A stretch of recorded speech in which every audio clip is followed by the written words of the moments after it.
Hey, everybody, welcome back to another episode of the Agency Freedom Podcast. We help insurance professionals move from captivity to freedom. To those listening on the podcast feed, welcome. To those checking us out on YouTube, thanks for looking at the new and improved video feed. We've got 6 or 7 episodes now on the YouTube channel there. If you want to see the video version of this conversation here, you can visit YouTube.com/the James Jenkins. Some other schmuck in England has James Jenkins, but I'm the James Jenkins. So check us out on YouTube, and I'd like to thank our guest for being with us today. I don't know Alex personally, but we've corresponded on LinkedIn a bunch of times over the last couple of years.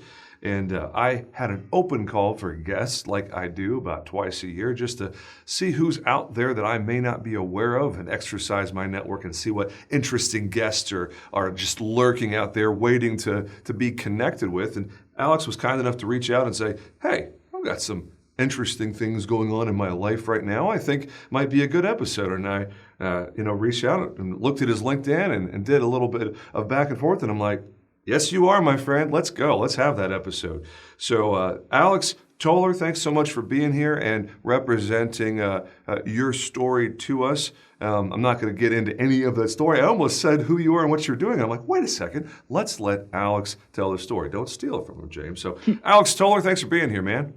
Thank you. Excited to be on and share a story. Hopefully, help guide people in the right direction, or at least avoid some pitfalls of the industry, and stay in it for the long term is the ultimate goal. Man, insurance podcasting and industry podcasting in general is kind of a weird thing in 2023, right? It's this juxtaposition, this collision of entertainment and education and edutainment, whatever you want to call it. But when you and I get together, we're going to talk shop. I'm going to ask you some questions. You're going to tell some stories, share your perspective, and somewhere along the line, our freedom jumpers, our audience out there, hopefully are going to learn a thing or two and have some fun while you're driving in the vehicle or sitting. Does anyone actually listen to a podcast when you're sitting stationary somewhere? I swear the only time I ever listen to a podcast is when I'm sitting in my truck going somewhere. I don't know how you are, Alex, but that's how I am 100% of the time. I've never listened to a podcast while stationary. So, anyways, I don't know where I was going with that, but our audience is going to love hearing from you. So I'm going to hand you the microphone, my man. What's the Alex Toler backstory? How in the world did you get to this current chapter of where you are now? Feel free to go all the way back, childhood, adolescence, whatever. What did you want to be when you were growing up, and how have things played out to get you to this current chapter? I wanted to be a professional baseball player when I was growing up, or maybe a firefighter, one of the two. Probably a combination of both. And neither of those are where I'm at in life today. But while I was in high school, had a good friend, family friend who consider a mentor, became a business partner at one point in life, actually. I was going to college in 2010 is when I graduated high school. And so we're just on the back end of financial crisis coming out of that. And was going to Missouri State University. And this good friend was graduating from there with a finance degree. And I was going down and was going to get a finance degree. And he was like, I can't find a job, period. And he's like, but what you need to do is you need to look at all the guys over in the risk management and insurance department all have like 5 job offers in 2010. He's like, and I imagine that's going to continue so the whole idea was, how do I get a job when I graduate? Like, just bare bones thoughts of where the head was. I was like, the finance or the risk management and insurance degree was adjacent to the finance department. I think I'm like 8 hours short of a double major in finance.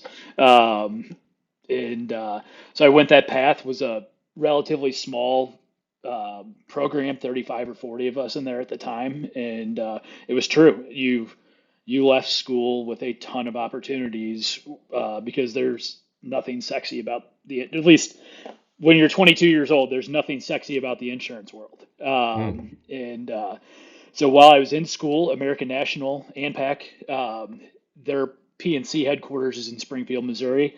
I worked for them as a personal lines homeowners underwriter.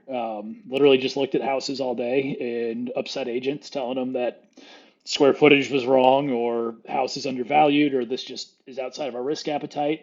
That was my view of what underwriting was, and it was really left a really bad taste in my mouth. It was very boring. The new business prevention department is what I call it. Absolutely. But then I kind of like later on in life, I learned what these commercial underwriters are doing, and Yeah. we'll get into where I'm at now and like what these medical stop loss guys are doing. I'm like, all right, you actually have a pretty damn cool job, and you're dealing with very large scale stuff. Yep. It's not these. I was making $9 an hour back then, underwriting homes. Wow. Whew, yeah. For anyone that thinks I was serious about that description of underwriting, I'm 100% not serious. I just find that term comical. So to people that are like, what did he just call us? Did he just call underwriters the new business prevent? No, I was kidding. It's okay. Chill out. I mean, that's what I was doing though, unfortunately. I was like, I had a rubric that I had to grade every house against, and it was like, it wasn't even like being nice, like, hey, Mr. Agent, can you just see if you're insured? We'll do XYZ, or hey, we'll let this one little thing pass. It was like, no, you didn't check all 8 boxes, and we're going to go ahead and send out a cancellation notice. Oh It no. was like just following it to a T, and no, I didn't know any better. And then I got on the So wait sales a side, second. was like, Were your underwriting post binding back then? yes, during That like the happened 60, post binding. That Wow. was fine during like the 60-day look back or yeah, you had like 60 days Wow. on the initial underwriting. Oh, that must have sucked. I am so sorry. Yeah, and you would Well, just you'd adjust coverage A on these folks, and so all of a sudden the house is worth 20% more, premiums going up $400, and yeah, you're doing nothing but talking to pissed off retail agents all day long. absolutely. It Man, I knew I didn't know any better at the time, and wow. That sounds miserable. I'm not going to lie. I'm not surprised you moved on to other things. And to only be making $9 an hour and putting up with a bunch of angry people literally day after day, that must have been draining. Wow. it was wild. I was in school, so it was like a paycheck while I was in school, and I had all my nights open, and it quite frankly, I was able to go in pretty hungover most days. So it Mm, was it was a job that you wow. could do just sit there and kind of click through. It was like this might be the perfect college job. It was not, but Wow. it worked out. Ended up working for a state farm agent. I left there. Ended up working for a state farm agent while I was still in school, and learned the service side over there. And then was doing some evening cold calling for. It was my first taste at like outbound prospecting as just hey, gather quote information, and then his inside sales team would put it together and send quotes out the next day. And that spun into a post graduation. My now wife had a year left of nursing school, and I was like, oh, I'm going to hang out in Springfield for one more year, and worked for the State Farm agent on the production side. Um, was a good place to kind of just learn sales and kind of try things out. But ended up moving on from there. And when we moved back to St. Louis, July of 2015, hung a shingle with an independent agency for about a year and a half. And then moved on from there and was at my previous place for 6.5, 7 years until I sold my PNC book in April of this past year. And now I am working for a middle market uh, employee benefits firm that focuses on self-funding. That's based here in St. Louis, and my full role is just production. There's no management of people. There's no building processes, anything else. It is go shake hands and drive business, and it's where I wanted to be. So that's a nice short rubric. While I was a producer or was writing P&C business, I didn't know any better at first, and so it's no shot at the home and auto industry. Um, that's where I started, and I was writing a lot of small, like $2,000 to $3,000 BOP type stuff on the commercial side, doing some small E&S work, and just was really grinding through it, and was kind of lacked like that mentorship. I didn't have any of that, so I didn't know what I was doing. It wasn't necessarily right or wrong. It was I just didn't have anybody to say, hey, just stick in one lane and get really damn good at it. I was like, I've got an insurance license. I can sell anything and everything under the sun, mixing in some life policies or little individual health policies there, and like just was dragging my focus all over the place, driving 45 minutes to get bond signatures for like $100 ERISA bond. Yeah, or Wow. just one of And those you're things. It's making $30 on that to spend 45 minutes of your life one way and then another 45 minutes of your life the other way. So you're yeah, not making that much more than $9 an hour once you get done with everything. No, not at all. But it was one of those things where it's like it would have been great to like have a mentor in the background saying like, Wow. "Hey, do this or don't do that." But at the same time, I can look back on those experiences and and really like lean in and like know that in the future when we're the place I'm at now, if we're bringing on more salespeople, it's like, hey, we're going to work through. I mentioned I don't want to design processes. Well, we're going to have a pretty defined sales process, and like we're doing things this way because I don't want you driving to all over God's green earth to make a couple $100. I want you making thousands of dollars, supporting your family, chasing dreams and goals that you want to do, versus the making $30 on a risk bond, hoping you get the rest of the business at some other point in time. No more of Man, that. wait and hope is the absolute worst strategy. I don't know if there's a worse way to run a sales operation. You hit on a couple of things, Alex, that I'm going to comment on very briefly before we advance here, and it is a drum that I find myself banging so much, and it you can't be a generalist. You can't be I'll do whatever. Whatever comes along. A little bit of this, a little bit of that. I'll write some over here, some over there. Sure, I'll take that meeting. Why not? If sure, why not is coming out of your mouth, Freedom Jumper, you probably need to revisit your vision, mission, and values like we've talked about a few times on the podcast. Figure out what you want to be. Who do you want to be? What do you want to do? And then do that, whatever that is. Because doing the dabble thing, the generalist approach, as I call it, and I'm not sorry, I know I catch some flack for it in the comments and the private messages. I call it the mediocre generalist because you're not really great or best in class at anything. You're good enough at a bunch of things. So, Alex, I'd love And you to might hear have been your. right place, right time. Yeah, sometimes you get lucky, right? As my grandfather used to say, a blind beggar gets lucky once in a while. It was like, okay, that's kind of harsh, Grandpa, but all right. Um, so you had, Alex, you had the opportunity to make, from my count, 3 different pivots in your career within the insurance industry. I'd love to hear your thought process on those decisions. And it doesn't sound like you ever chose to step out and be a scratch principal for your own agency from zero, like doing your own thing, flying your own flag.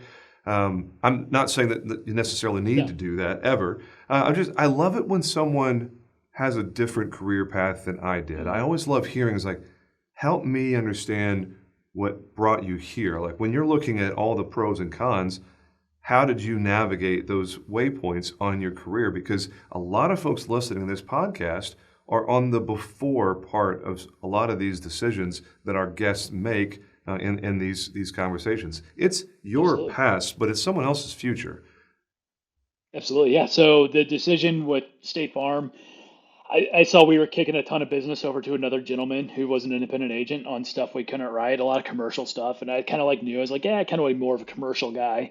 Um, and so I ended up same agency that that gentleman was part of, just a large master aggregator at the time. Hopped on with them.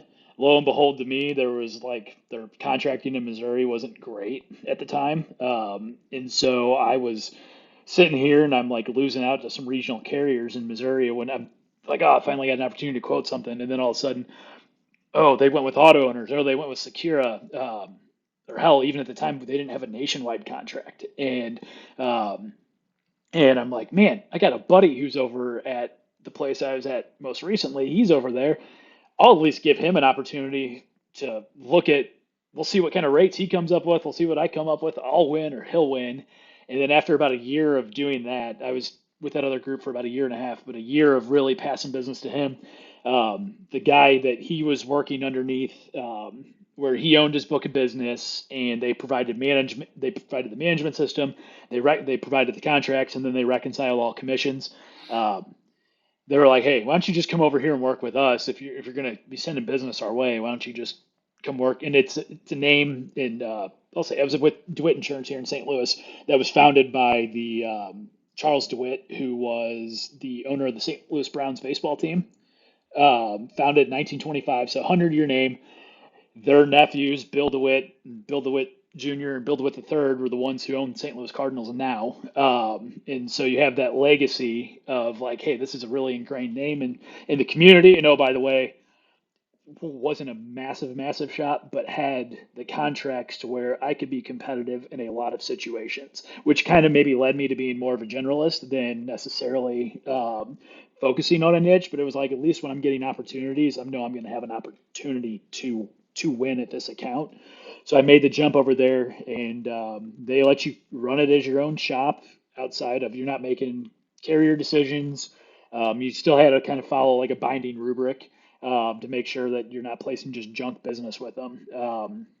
But outside of that, it's you're by yourself. If you need staff, you go hire the staff, and they're just taking their cut off the top for contracting, commission reconciliation, and pretty much yeah, that's what they were doing. So they were more acting like an aggregator or a network rather than a retail brokerage that you were joining a team. You in essence were a scratch principal then at the DeWitt Group, right? I was. I just D- didn't d- have to go. I didn't have to go vet my agency management system. I didn't have to go vet out get carrier contracts. They had the volume with all the carriers. It's a model that's I can't say I've seen it much it's kind of a outside of St. franchise Louis. model, It's kind of a franchise model, absolutely. yeah. I mean, like a Goosehead is very prevalent in this part of the country, and there's a lot of other types of things like a Brightway or TWFG or whatever the flavor might be. But it Yep. sounds like DeWitt was doing something like that, just on a local or regional level, huh? Yeah, very local, regional Missouri. There were two offices in Texas. I think there's one now. There's one down in Florida. And outside of that, it was really just here in Missouri. And there were 11 or 12 of us who had offices, and it was a good deal. They were great to work with. The thing that I ran into was I grew my book to a certain revenue level.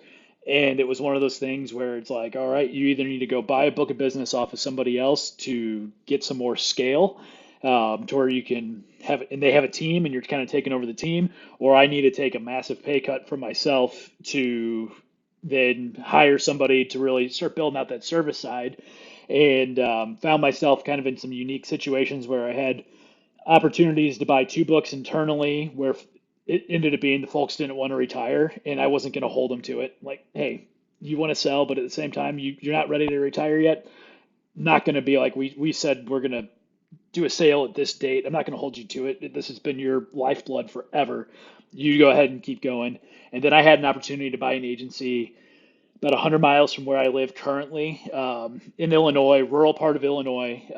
Had a combination of an Erie auto owners and Secura contracts, which like would have never found, and was like, hey, you know what? This is a really good opportunity.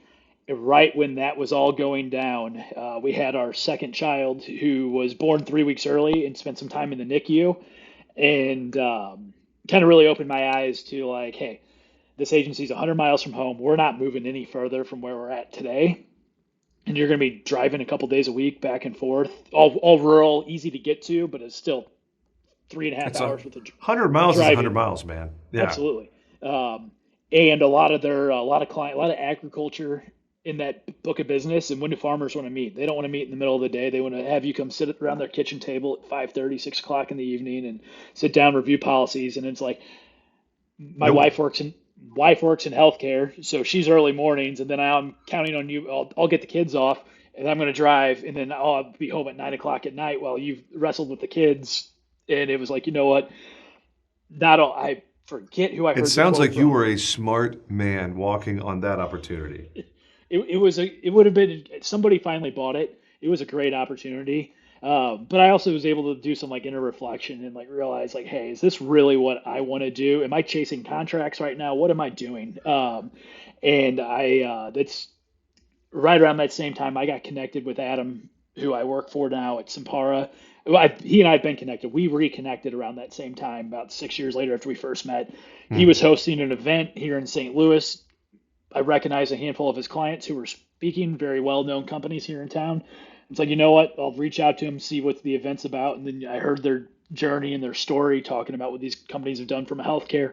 Mind you, my wife works in healthcare. We just had a kid in the NICU who shows it ends up with a $100,000 bill when it was all said and done.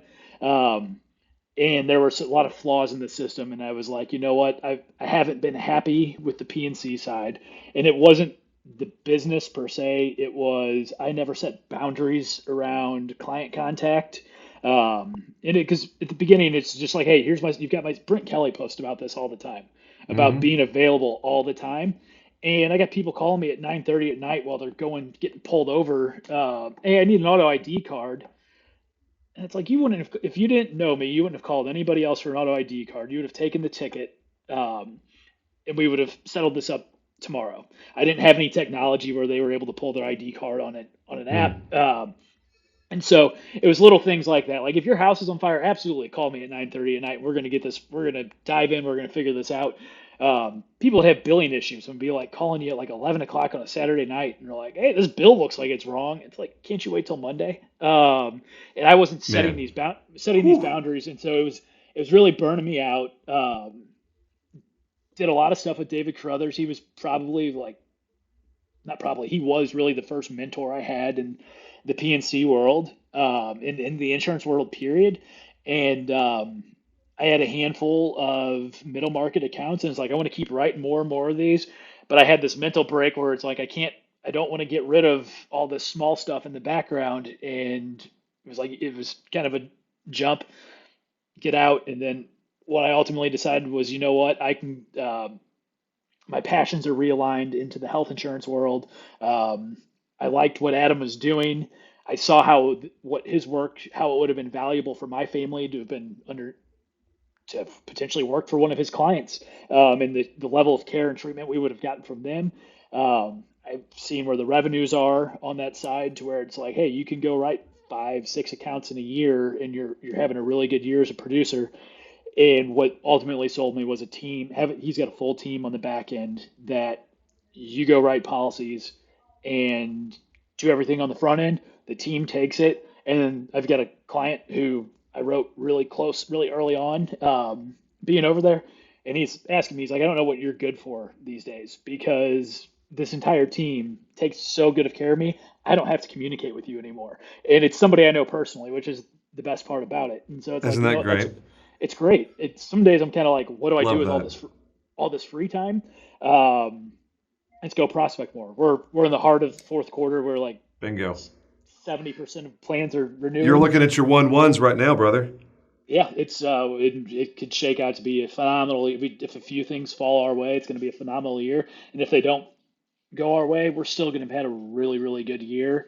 And it's been a really big mindset shift on what is your ideal client profile and prospect within that. We do write business outside of our ICP, but that initial phone call is, do you align with our values, and is this kind of the path you're willing to take? We're not here just to be a quote mill. We're here to really drive change within your organization. And we have people who are like, absolutely, we can agree to it, and we'll get those bound as well. But we're truly just marketing within our ICP, and it's a little bit longer of a sales process than the PNC side was, Yeah. but it's been a really good change, and you can grow. I mean, a lot of guys talk about growing $1 million book, and that's a more than a reality on this side to do in a couple of years. And some of the best producers we're seeing are $5, $10 million revenue books of business, and it's all about kind of what's your target market. Do you have the team and the resources to support it? I think I saw you comment the other day about your goals going over 1 million plus next year as a company, and it's like, you know what, let's have Yeah. those goals. I think I always And that define was myself my though. book. That not the company. No, Oh, even that's better. yeah. Let's go. Yeah, man. And I think it's finally having that realization, because I think maybe you've hit on it before when you're at Farmers. I don't know what necessarily metrics Farmers was measuring you guys off of, but if you could, if Written premium policy count. They were the most unsophisticated operation, man. okay, When I didn't even think about loss control until my fourth year. Like my loss ratio kept me from getting a bonus in my fourth year. And that was the first time as an agent, anyone had ever even spoken to me about profitability. It was like, well, your book's not profitable, so you're not getting this bonus. And I'm like, oh yeah, profit, underwriting profit. What a concept. This is, of course, what a wild now world. as I was like, what? Yeah, I guess I probably should be thinking about profitability, huh?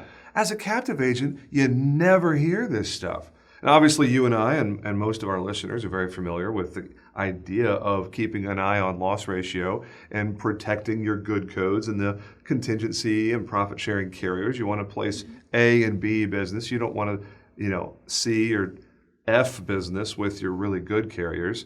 There are other carriers that don't have good profit sharing, that don't have contingency, that you'd place the marginal accounts with because that's what you have to do to keep the lights on.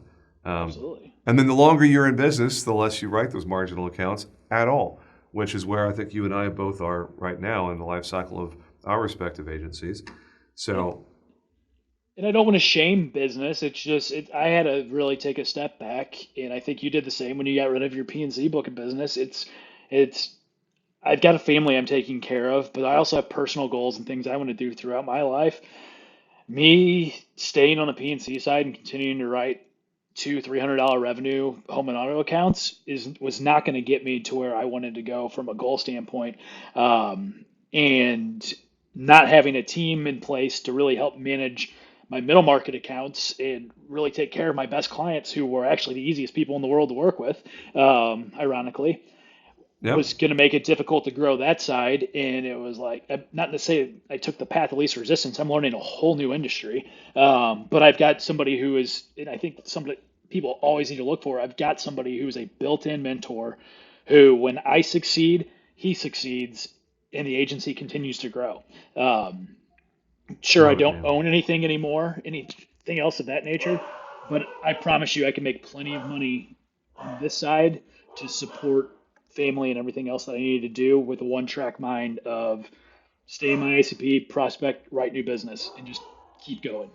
Well, and the thing that everybody has to come to grips with, I did, you do, and I mean, everybody else, is how important is it for you to have your name on the door?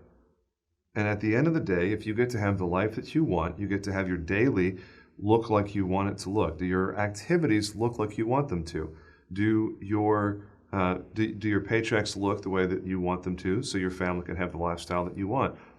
Do you have freedom to do what you want when you want to? And if those things are yes, for a lot of people, it doesn't matter if your name's on the door.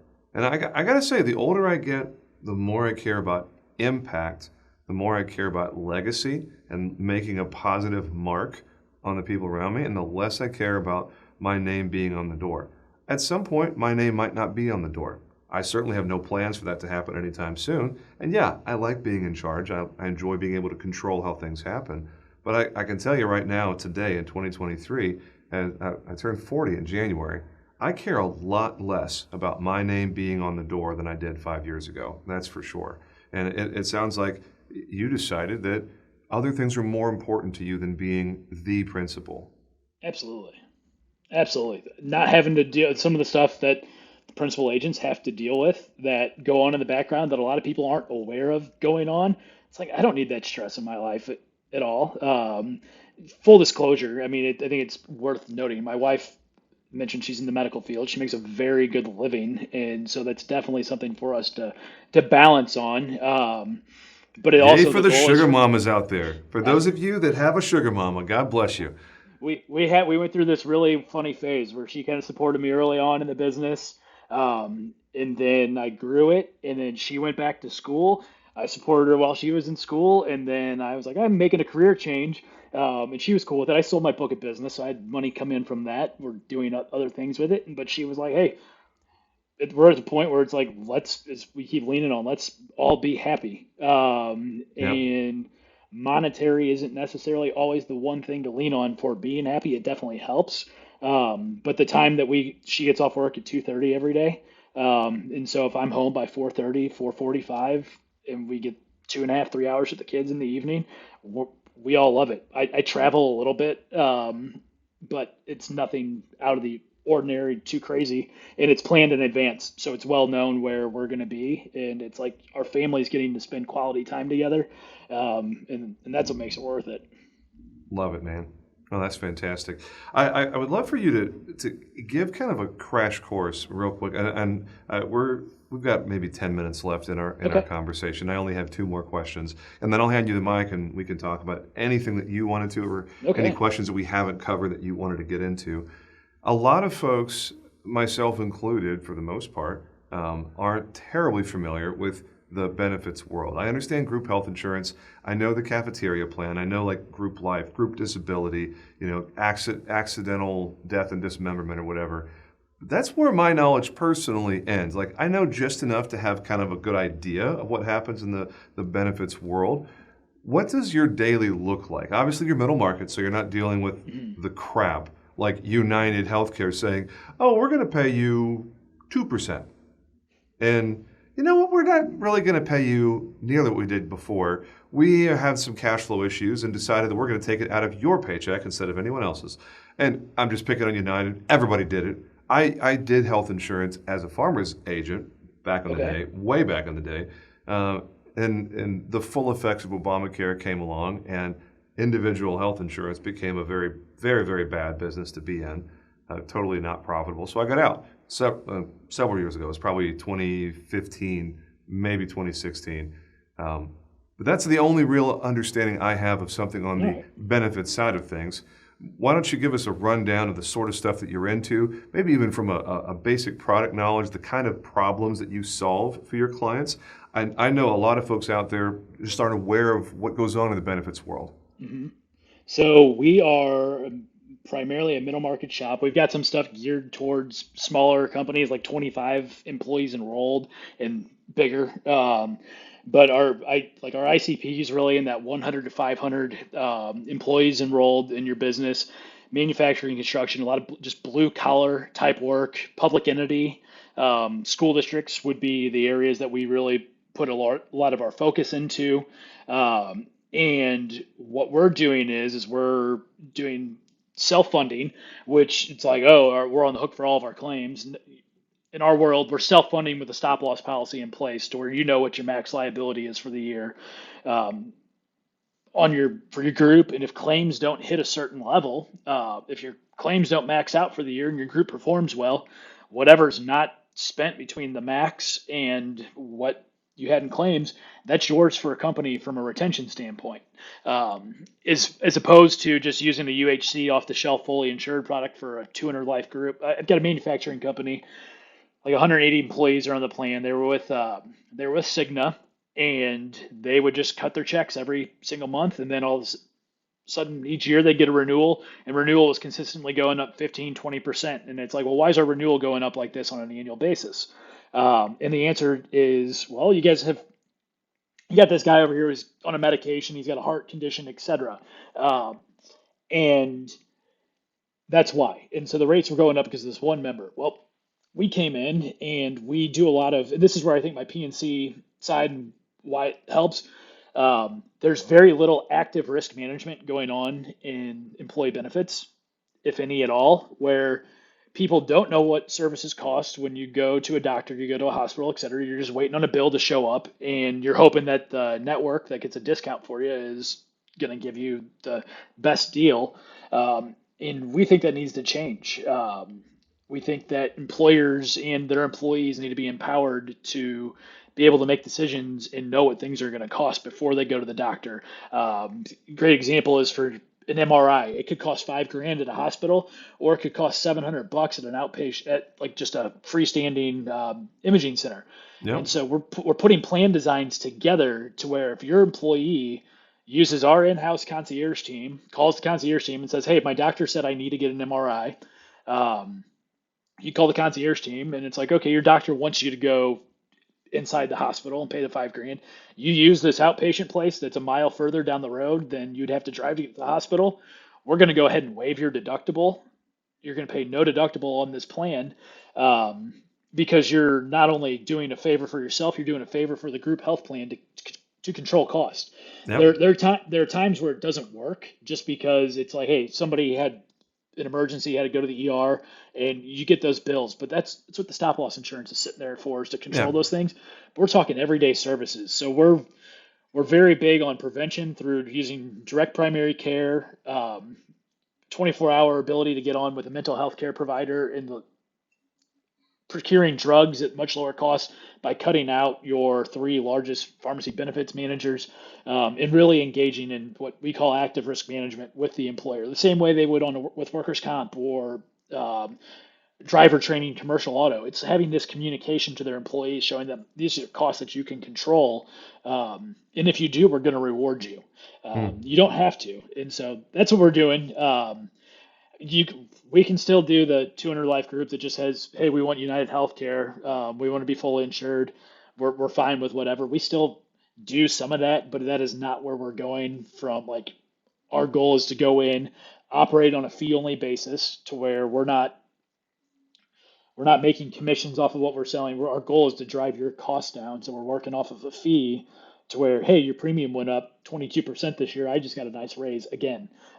Your premium went Yep. up 22% this year because X, Y, and Z happened. My fee has still stayed the same, and we're doing our absolute best to control your cost again. Well, Is and where if we're at. you're taking the killing commercial approach, where you're instead saying, "Hey, my base fee is X, and I'm going to take a percentage of the net savings to your organization, so my total comp is going to be Y if we perform, and if we don't perform, then it's going to stay at X instead."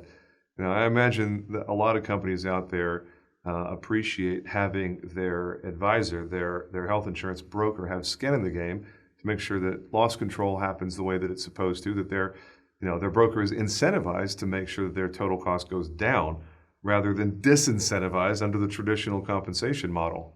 Absolutely, and it's crazy, and there've been a lot of law changes here in the last 18 months, regarding compensation disclosure and a handful of other things. But there's still like a lot of hidden revenue streams within the business.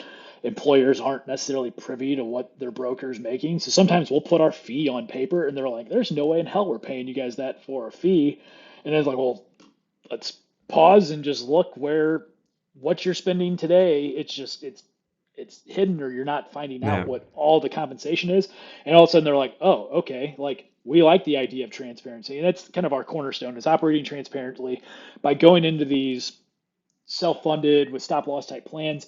Employers now see where every last dollar in their health plan is being spent. It's no longer a mystery. And if you have bad years, you know what? They can come to grips with it because they're like, what? We spent so much money on healthcare this year and everything else.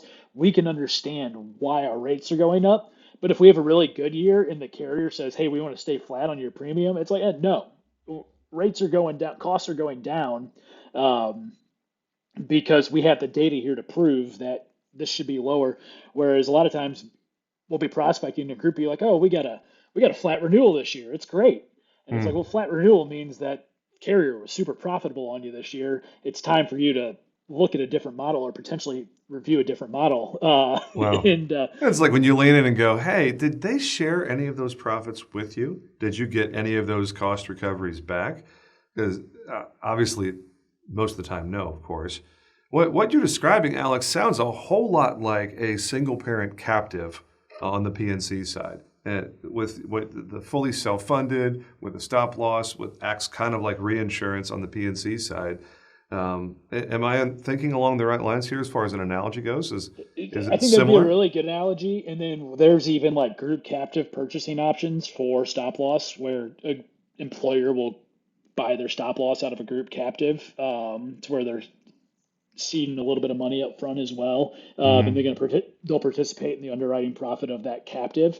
More so in our world, it is building out what your max is, but and they're just funding claims on a monthly basis, until the end of the year. But I think that was a really good analogy, or kind of where you go. And some groups can set up a single parent, can actually truly set up a single parent captive for their benefits if they'd like to. Hmm. A lot don't, because there's a lot more that goes into it. And There's a lot of yeah, you're. regulatory. There's a lot of headache. Yeah. Mhm. And there's, I mean, you can invest that money, but at the end of the year, you're also getting anything that wasn't spent on claims right back. And I know a lot of guys are like, oh, well, you make 5.5 in a money market right now.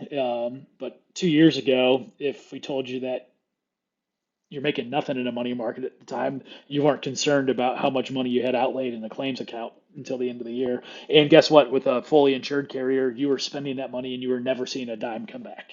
Yeah. Is the way we're looking at it. Whew, man. it's Lot a it's a lot mouthful. it's a lot to consume, and I know a very common play in the PNC world when you get to a certain point is to get into benefits, because as you start to go into middle market on the PNC side, it's a very logical step to pair that with some sort of benefits operation, because the folks that you're calling on absolutely have those relationships. And if you're not careful, the benefits broker will cross-sell into the PNC accounts and either have it in-house if it's one of these alphabet shops, or they have their friend across town who only does middle market PNC, and next thing you know, someone's backdoor into your account. Mhm. So as you think about the benefits industry, and for anybody out there who may be interested in starting to move into the group benefits side of things, obviously the really, really small stuff is super hard and not very profitable. You know, if you're less than 25 lives, it's very, very difficult to really make a go of that. I know that because I've tried 2 or 3 times in the last 4 years to figure out what the first step would be in a benefits operation. And I've abandoned it every time because the market just wasn't in alignment with the kind of accounts that I was wanting to place. And I don't have the apparatus to place the 10 live account. I'm not interested in doing benefits for, a contractor down the street with 12 W-2s. Like, that just doesn't work for us. So there's definitely a threshold that everybody needs to be at before it makes sense to have that conversation. Most of the listeners of this podcast probably aren't to that point in their career. I'm not to that point in my career. And, a lot of the folks that listen to Agency Freedom are in the first several years of their career, or they're still on the captive side, and they're just kind of putting pieces together of what they're going to do at some point in the future. So with that context in mind, I'd love to get your advice on how to get ready to go in that direction at some point in the future. What's the best way to maybe start dipping your toe into those benefits waters before you're actually opening a benefits agency or looking to acquire one? I think what it ends up happening is you probably have your middle market client that has, I say they have 75 employees, and they end up with their benefits renewal, and they call you up and they're like, "Hey man, like this renewal is terrible." What I found, and we didn't talk a ton about it, but I think mentorship is like it's unreal how great mentorship is and how much it can push you into the future. Yep. Um, Find somebody in your area who you align with that might be an independent benefit shop, and talk with them about the case you're working on there. Um, you're typically going to find most benefits brokers are of that 50 plus age anyway as well. There's not a big influx of young producers on the benefit side from what I've noticed, outside of some of the big shops, your big ABC houses, publicly traded companies. Um, and lean on somebody and say, "Hey, I'll split commissions with you guys. Like, I got a lead, like, and then kind of show me how this is working and do some of those, and then see, like, hey, is this worth my time to really pursue further?" Or maybe you end up working out where you've leveraged a really good deal with that shop in town who's you're referring business over to. You're making enough money off of the referral relationship, and you find out, hey, this isn't something I want to do, or you're like, you know what, I love this. We need to open our own department and go forward. But I think talking with somebody local, or even somebody who's on the other side of the country from you, so you're not competing with them in the future, is a great first step. There's a decent amount of resources out there. Um, it was harder to find the good resources. Where our agency is a Health Rosetta Institute member. Our principal has gone through their training and kind of adheres to their stuff, and that's kind of a good way to get your feet wet of like finding these different groups to kind of piggyback on. Because like yourself, I tried dipping my toe, and I had a lot of veterinary clinics insured when I was on the PNC side, and was like, oh, I can go pick up their 20 life group health easily. Like, this should be easy. And my very first one just like blew up on me. I had no idea what I was doing, no support from the carrier, And then I'm sitting there with my hat in my hand. And I called somebody else in town and was like, "Hey, I royally screwed this up. Any chance you want to clean it up and you can have all the revenue?" And he was like, "Absolutely, I'll take it." Mm. And it made me look good, but it was like I had no clue what I was doing. And unfortunately, you can't lean on the carriers on the health side nearly as much as P&C agents can lean on underwriters within their carriers to be like, "Hey, Mm. walk me through this, show me what to do." The carrier is just going to send you a spreadsheet of your 20 life group and say, "Hey, here's the rates for your group. There's 900 options for them. Good luck." Mm. From a distribution standpoint, this is my last question, and then we can land the plane with anything that you have, or we can just give your information out and get you back to your afternoon. On the distribution side of things, obviously in PNC, we have basically 3 or 4 options. You can have a direct contract, you can have a sub-agent, you can have a wholesaler or some sort of MGA kind of relationship, or you have direct to consumer or some kind of embedded solution. Is it similar to that on the benefits side of things, where if maybe you're trying to get started, but you don't have enough business to warrant going after direct appointments with these companies, are there wholesale relationships, brokerage relationships like there is in PNC for someone to kind of gently move in that direction without really committing to a production target with a direct code? So the wild thing is you will, at least in Missouri, I know it's different, it's state by state specific as far as contracting goes with carriers. In Missouri, your four big, your Blue Cross, United, Cigna, Anthems. Actually, Blue Cross and Anthem are the same company. Uh, I forget who the last one is. The Anthem. You can go and get a direct contract with zero business with them. They're similar to life insurance carriers where, "Hey, Mr. Life Insurance Carrier, I want to write some business with you. Let me get a contract." That being said, the level of service you're going to get from those as you're a new agent could be lower. In the response time, you send them a group, it might be days or weeks before you get a response on it. Whereas the agencies that got good volume are getting like instantaneous response. There is Benefits Mall. I don't know if you're familiar, Benefit Mall, if you're familiar with them. They kind of work as a deal where you can like go write business through them and you split commission. They do all this service on their side in house. Mm. And then you'll also find local agencies. We've kind of got a level funded health product for down to that 25 employer threshold, that we've kind of streamlined ourselves, and we're doing an MGU model with other agents as well. Mm. It's not something we've really advertised. It's new this year. We're really just beta testing it on ourselves and people we already knew in the industry who said, "Hey, let's take a look." We pretty much take the work that we do on a large case and we put it all into we defined everything where all the contracts stay the same and there's not much change. And we go get the numbers, put it together, and then your 25 life group can leverage our concierge service, some of these lower cost medications, things of that nature. And so you can find there's agents across the country who are doing this stuff all over. So you can find guys who are doing that to learn from as well. Hmm. Man, it's fascinating. I'm not to the point yet that I'm ready to pull the trigger on that, but within the next 2 years, I certainly will be ready to aggressively move in that direction. So, Alex, this has been just a very enlightening conversation. I appreciate you taking some of your valuable time to share with us your story and your perspective here. For anybody who wants to connect with you personally, I know LinkedIn is a platform that you're pretty active on. Is that the best place for someone to search you out and find you for a Yeah, I conversation? would think LinkedIn would be the easiest. I try to keep my work inbox very clean. It's a mess right now, but yeah, LinkedIn, I'm on there daily, and Okay. so I can, if you want to send me a message on there, just Alex Toler with Simpara out of St. Louis, Missouri, is who I am and where you'll find me.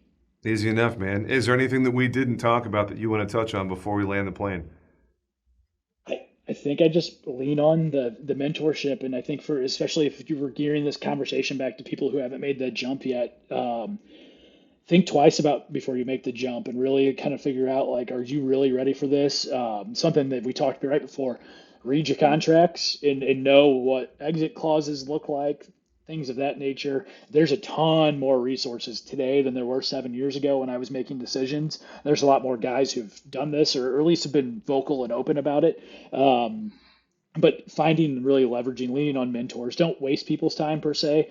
But if you're really serious and aggressive about this, like I know, for instance, James, you're with SIA, your SIA agency, and sometimes they get really bad rap on, oh, that's a terrible contract, XYZ is what you hear, but Only understand if your you own. intend to fail. Exactly. If And you so don't it's intend to fail, it's a great contract. it's but you hear that and it's like, well, why don't you talk to somebody who's part of the master agency or one of these agencies? I know the Valley guys pretty well here in St. Louis. Yeah. And it's but you got to find what's right for you. Maybe going and just getting a Hartford contract for yourself and going and producing what Hartford needs, and that's how you're Yep. going to grow your business. Is a great way to start. But finding a mentor, and I think really niching down or just having a really target market that you stay in. You might not see the fruits as early and as fast, but it's going to save you from so many headaches in the future. I definitely And agree. keep you in It's the a very business. complicated choice right now with distribution, and deciding to go independent is a much more complex process than it was 4.5 years ago when I was, and 7 years ago when you were. So Absolutely. excellent advice there, my man. I think that's a great place for us to end. He is Alex Toler with SimparaHR, the benefits brokerage. He's out of St. Louis, Missouri. And this has been another episode of the Agency Freedom Podcast. Reach out to us on the website, jamesjenkins.com. There's a contact form there. You can always hit me up on LinkedIn. That's my platform of choice. And we will talk to you soon. Make it a great day, boys and girls. Y'all take care.